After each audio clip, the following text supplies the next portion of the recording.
আসসালামু আলাইকুম, সবাই কেমন আছো? আশা করি ভালো আছো। আজকে আমরা যে বিষয়টি নিয়ে কথা বলবো তা হচ্ছে দশম শ্রেণীর পদার্থবিজ্ঞান গতি অধ্যায় নিয়ে।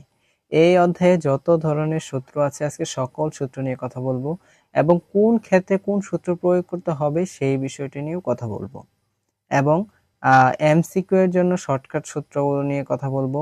তাছাড়া এই অধ্যায়ের মধ্যে যে টপিকগুলো সবচেয়ে বেশি গুরুত্বপূর্ণ সেই টপিকগুলো নিয়েও কথা বলবো।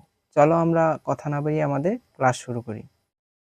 দেখো, তোমাদের প্রথমে যে বিষয়টি জানতে হবে সেটি হচ্ছে স্কেলার রাশি এবং ভেক্টর রাশি।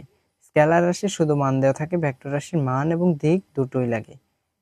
এই জিনিসটা মনে রাখবে।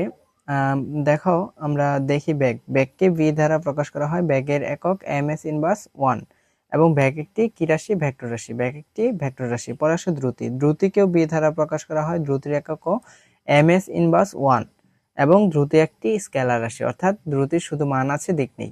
পরে আসে ত্বরণ। ত্বরণকে প্রকাশ করা হয় এ দ্বারা। ত্বরণের একক হচ্ছে এমএস ইনভার্স 2। ত্বরণ একটি ভেক্টর রাশি। আসো পরে আগে আমরা তোমাদের একটি জিনিস মনে করে দিই। দেখো, মনে করো এইটা হলো একটা কি বলা যায়, ধরো এটা একটা পুকুর। পুকুরের পরিধি হচ্ছে 400 মিটার। তুমি যদি এখান থেকে যাত্রা শুরু করে পুরা পুকুর পাড়টা ঘুরে আবার আগের জায়গায় আসো, তাহলে তোমার সরণ হবে 0, কিন্তু দ্রুতি হবে ওই যে 400 মিটার যে আছে তোমার পরিধি, 400 মিটার তোমার দ্রুতি হবে, কিন্তু তোমার সরণ হবে 0। এই জিনিসটা মনে রেখো। আসো পরবর্তীতে আগাই। দেখো, আদি ব্যাগকে ইউ দ্বারা প্রকাশ করে। আদি ব্যাগকে কি দ্বারা প্রকাশ করে? আদি ব্যাগকে ইউ দ্বারা প্রকাশ করে এবং শেষ ব্যাগকে ভি দ্বারা প্রকাশ করে। ত্বরণকে এ দ্বারা প্রকাশ করে এবং সময়কে টি দ্বারা প্রকাশ করে। সরণকে কি দ্বারা প্রকাশ করে? সরণকে প্রকাশ করে এস দ্বারা। ত্বরণের সূত্রটা হচ্ছে আদি ব্যাগ শেষ ব্যাগ মাইনাস আদি ব্যাগ বাই সময়। এই যে এই জিনিসটা দেখতেছো, এটা দিয়ে তোমার ভাগ বোঝায়। তাহলে V minus you by T, এই জিনিসটা মনে রাখবা ত্বরণ বের করার সূত্র। পরবর্তীতে আসো, দেখো এখানে বেগ ভি ভি ইকুয়াল টু কত আছে? শেষ বেগ যদি চাই তাহলে কি করতে হবে? শেষ বেগ ইকুয়াল টু আদি বেগ প্লাস ত্বরণ আর সময়ের গুণফল, অর্থাৎ v equal to you plus a t. দেখো, শেষ বেগ ইকুয়াল টু আদি বেগ প্লাস সময় যত বাড়ছে, অর্থাৎ ত্বরণটা হচ্ছে সময়ের কি বলে, সময়ের সাথে সাথে যে বেগটা বৃদ্ধি পায় তাকে ত্বরণ বলে, আর যদি হ্রাস পায় তাকে মন্দন বলে। এই জিনিসটা মনে রাখবা। ইনটু সময়।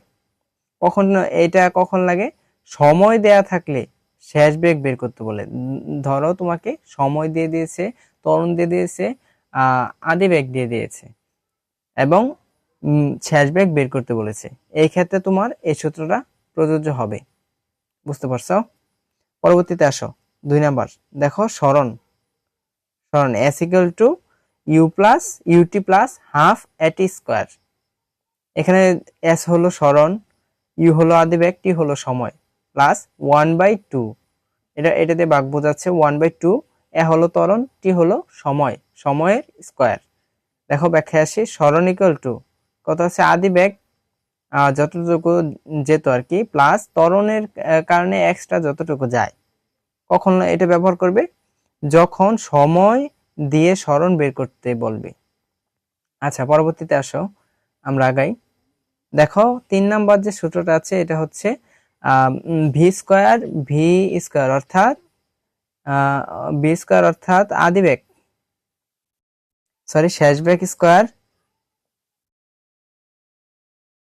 শেষ বেগ স্কোয়ার পরে হলো আদি বেগ স্কোয়ার প্লাস 2as, অর্থাৎ 2 ত্বরণ আর হলো সরণ।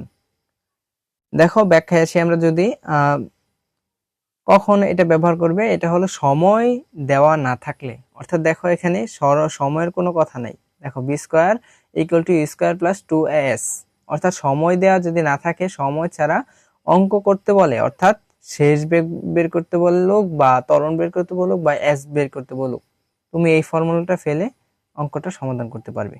আসো পরবর্তীতে 4 নাম্বারটা যাই আমরা। 4 নাম্বার দেওয়া আছে S equal to you plus V by 2 into T, অর্থাৎ সরণ ইকুয়াল টু গড় বেগ গড় বেগ মানে কি বুঝতে পারছো? মানে প্রথম যে শুরুর বেগটা এবং শেষের যে বেগটা, এই দুইটা যোগফল বাই 2 ইন্টু টি, এইটা হলো গড় বেগ। ইউ প্লাস ভি বাই 2, এটা হলো গড় বেগ। দেখুন দুইটা বেগ দেওয়া আছে, আদি বেগ এবং শেষ বেগ।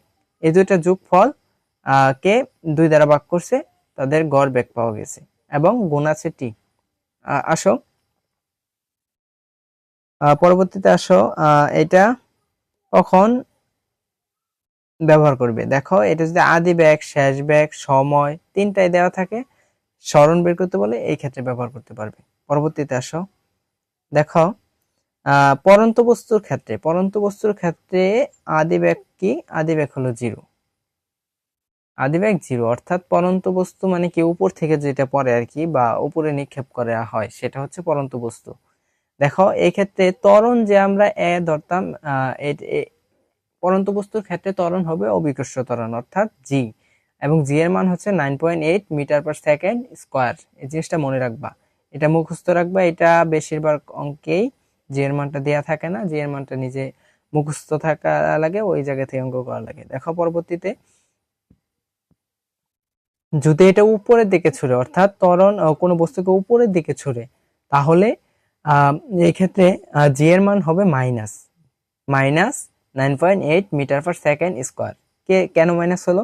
দেখো জি হলো অভিকর্ষ ত্বরণ। পৃথিবী অভিকর্ষ ত্বরণ দ্বারা প্রত্যেকটা বস্তুকে তার নিজের দিকে আকর্ষণ করে। এখন পৃথিবীর এই বলের বিপরীতে আমরা যদি কোনো বস্তুকে উপরের দিকে নিক্ষেপ করি, তাহলে ওই পৃথিবীর যে অভিকর্ষ ত্বরণ অর্থাৎ আকর্ষণ বলটা আছে, সেই বলের বিরুদ্ধে কাজ করা হয়, এই জন্য ত্বরণের মান মাইনাস হবে।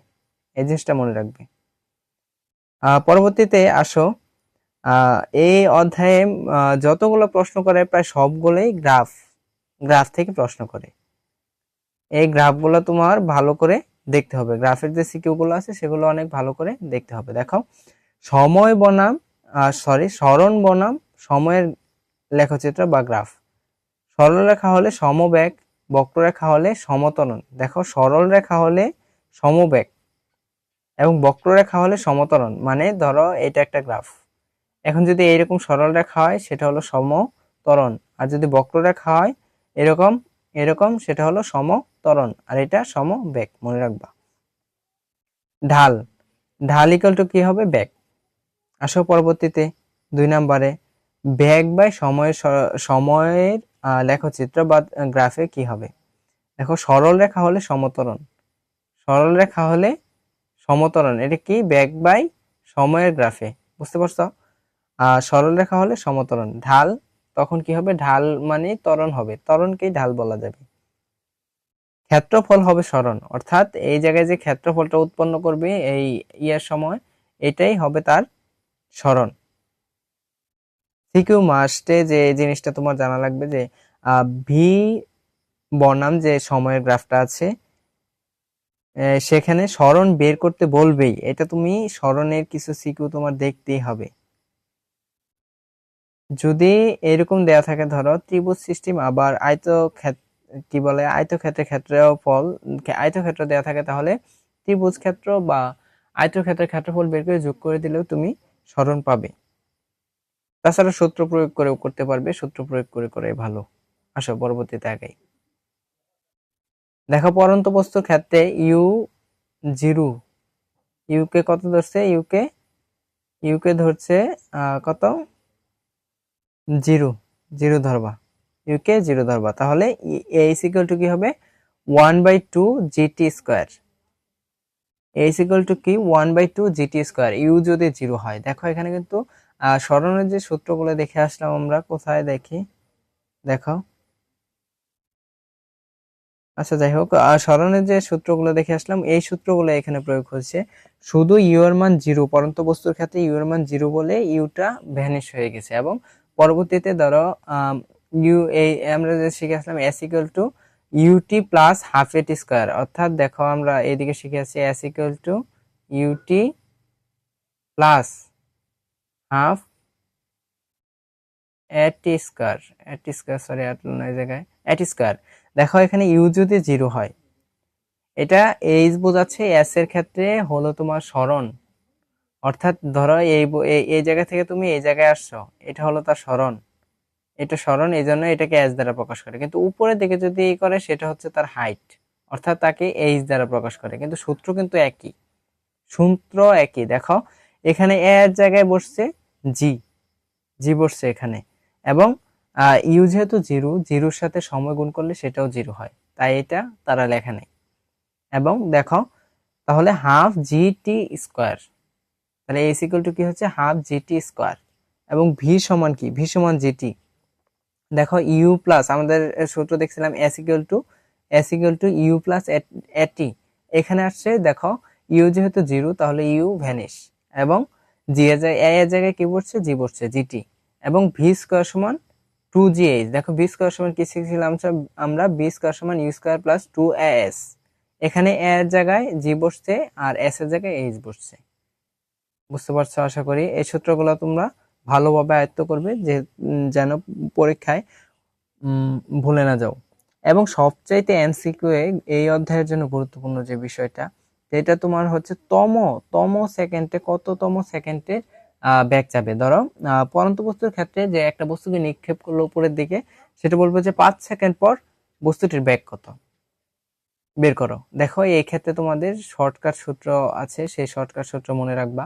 দেখো তম সেকেন্ডে অতিরিক্ত দূরত্ব বের করার জন্য জি ভাই, অর্থাৎ অভিকর্ষ ত্বরণকে 2 দ্বারা ভাগ করে সময়কে 2 দিয়ে গুণ করে 1 মাইনাস করে দেবা, তোমাদের অঙ্ক হয়ে যাবে। তম সেকেন্ড, যততম সেকেন্ডটি বলুক তারা সেই ফলাফল বেরিয়ে যাবে। দেখো আমরা উদাহরণস্বরূপ যদি একটা দেখি, দেখো এখানে বলছে 5 সেকেন্ডে কত পড়বে। দেখো এখানে আমরা জানি জি এর মান 9.8, তাকে 2 দ্বারা ভাগ করছে সূত্রের, পরে কি করছে, সময় কত আছে, সময় আছে 5 সেকেন্ড, 5 সেকেন্ডে 2 দিয়ে গুণ করছে হচ্ছে 10, 10 থেকে 1 নিচে থাকছে 9, তাহলে এখানে 9.8 কে 2 দ্বারা ভাগ করে এখানে আছে 9, 9 দিয়ে গুণ করে দিছে, ফলাফল আসছে 44.1। এটাই তার তম সেকেন্ড, মনে রাখবা মিটার। পরবর্তীতে আসো আপেক্ষিক বেগ। একই দিকে গেলে কি হয়, একই দিকে গেলে হয় বিয়োগ, বিপরীত দিকে গেলে হয় যোগ।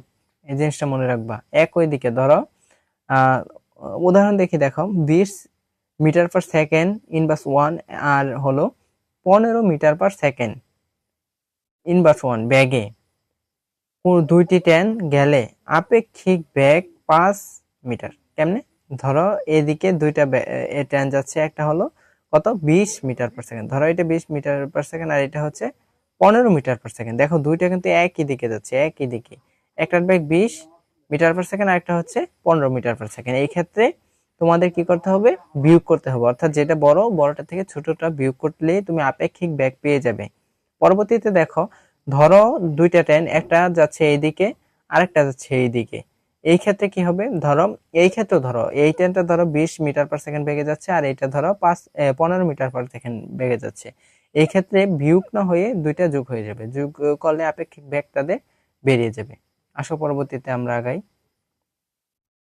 দেখাও পরবর্তীতে থামার দূরত্ব, এটাও অনেক গুরুত্বপূর্ণ একটি টপিক। দেখো v square equal to u square plus 2s, এখানে শেষ বেগ তো ভি, তোমরা জানোই শেষ বেগ থামার, শেষ বেগ কি হবে, জিরো হবে, শেষ বেগ জিরো। কারণ ধরো একটি গাড়ি 5 মিটার পার সেকেন্ড বেগে যাচ্ছে, সেটা যে যে এখানে থেমে গেল, থেমে গেলে এই বস্তুটার কি কোনো বেগ থাকবে না, তাহলে যে 5 মিটার পার সেকেন্ড বেগে যাচ্ছে এটা হচ্ছে তার আদি বেগ, আদি বেগ থেকে তার সে শেষ বেগে যে থেমে পড়ছে, অর্থাৎ তার কোনো বেগ নাই, এটাই বোঝাচ্ছে। তাই থামার ক্ষেত্রে সূত্র কি হবে, বেগ যেহেতু নাই, ভি এর মান কি, জিরো, শূন্য, তাহলে এসটাকে যদি আমরা এদিকে নিয়ে আসি, এদিকে নিয়ে আসি এসটাকে, তাহলে এস ইকুয়াল টু হচ্ছে আমাদের ইউ স্কোয়ার বাই 2a।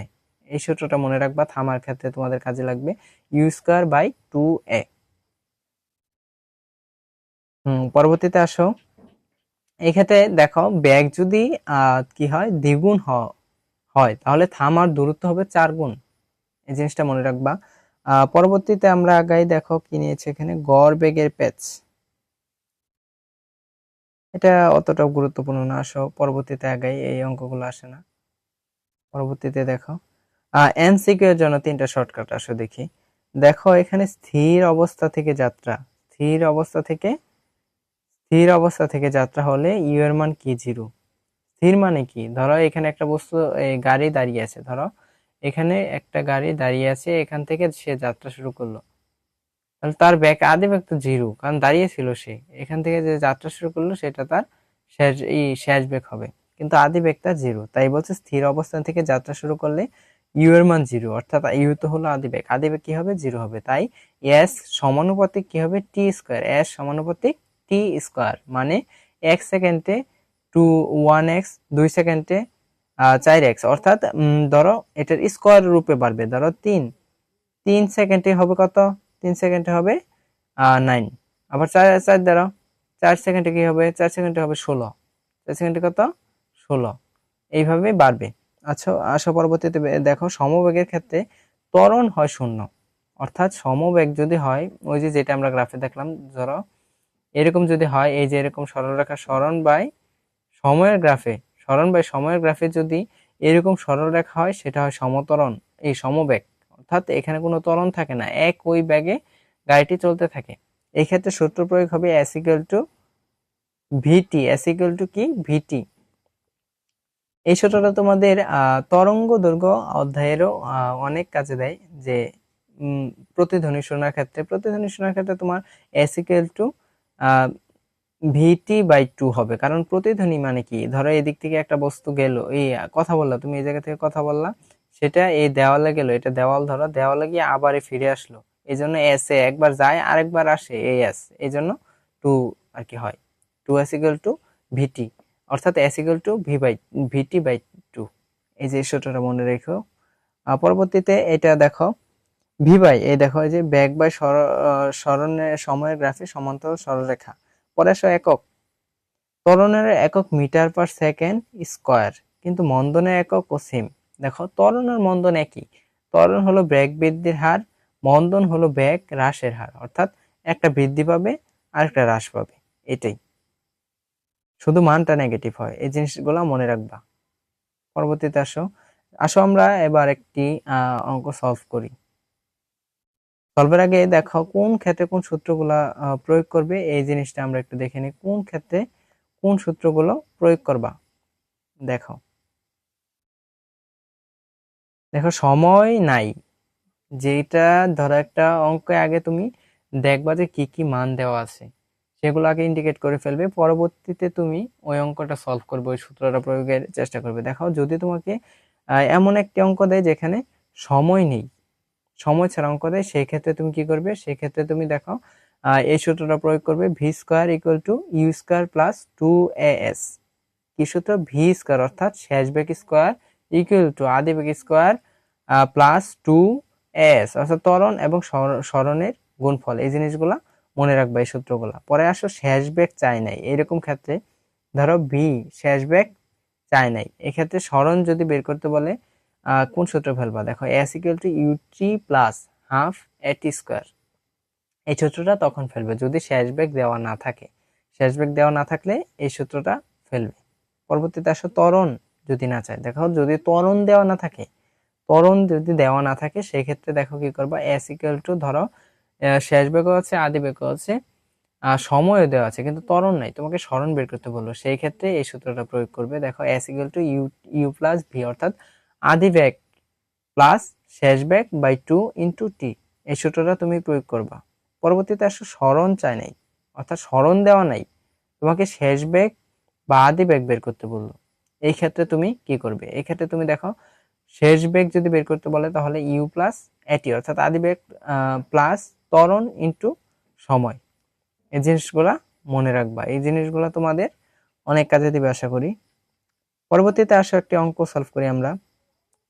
দেখো স্থির অবস্থান, স্থির অবস্থান মানে কি, স্থির অবস্থান মানে ইউ এর মান কত, ইউ এর মান 0, স্থির অবস্থান মানে ইউ এর মান 0। স্থির অবস্থান থেকে 2 মিটার পার সেকেন্ড স্কোয়ার, দেখো মিটার পার সেকেন্ড স্কোয়ার থাকলেই এই ত্বরণ উল্লেখ করে দিছে, কি হবে ত্বরণ, এটা হলো এর মান কত, 2 মিটার পার সেকেন্ড, মনে রেখো। পরবর্তীতে দেখো চলন্ত গাড়ি 5 সেকেন্ডে, সময় দেওয়া আছে কত, 5 সেকেন্ড, এটা হচ্ছে টি, সময় দেওয়া আছে 5 সেকেন্ড, কত দূর যাবে, অর্থাৎ তোমাদের সরণ চাইছে কত দূর যাবে। এখানে দেওয়া আছে স্থির অবস্থান হতে, ধরো এটা হলো স্থির অবস্থানে একটি গাড়ি আছে, এখান থেকে সে যাত্রা শুরু করলো, যাত্রা শুরু করলে আহ, এখানে তার ত্বরণ বেগের হার ছিল 2 মিটার/সেকেন্ড স্কয়ার এবং সময় 5 সেকেন্ড গাড়িটি চলছে, 5 সেকেন্ড গাড়িটি চলছে, 5 সেকেন্ডে সে কত দূরত্ব অতিক্রম করবে সেটাই তারা চাইছে। দেখো আমরা ফর্মুলা ফলাই, তাহলে এই ক্ষেত্রে কি সব ফর্মুলা ফেলতে হবে। দেখো ইউ দেওয়া আছে, এ দেওয়া আছে, সময় দেওয়া আছে, এক্ষেত্রে আমরা কোন ফর্মুলাটা ফেলতে পারি। দেখো S equal to UT plus half A T square, S equal to UT plus half A T square, এই সূত্রটা আমরা প্রয়োগ করতে পারি। তাহলে এই সূত্র প্রয়োগ করার পর দেখো কি আসছে, এখানে আসছে 25 মিটার। তোমরা ক্যালকুলেশন করবে, এইভাবে অঙ্কগুলো করবে, প্রত্যেকটি সূত্রর অঙ্ক সলভ করা লাগবে, তোমাদের অনেক প্র্যাকটিস করা লাগবে, এখন বেশি বেশি ম্যাথ সলভ করা লাগবে। পরবর্তীতে যদি সকল অধ্যায়ের সূত্র চাও, আরো শর্টকাটেও যদি চাও, তাহলে জানাবে, আমি সকল সূত্রগুলো দেওয়ার চেষ্টা করব, একসাথে সকল সূত্রগুলো দেওয়ার চেষ্টা করব। পরবর্তীতে যদি তোমাদের সূত্রগুলো লাগে তাহলে অবশ্যই কমেন্টে জানাবে। ভালো থাকো, পরীক্ষা দাও, পড়াশোনা করো।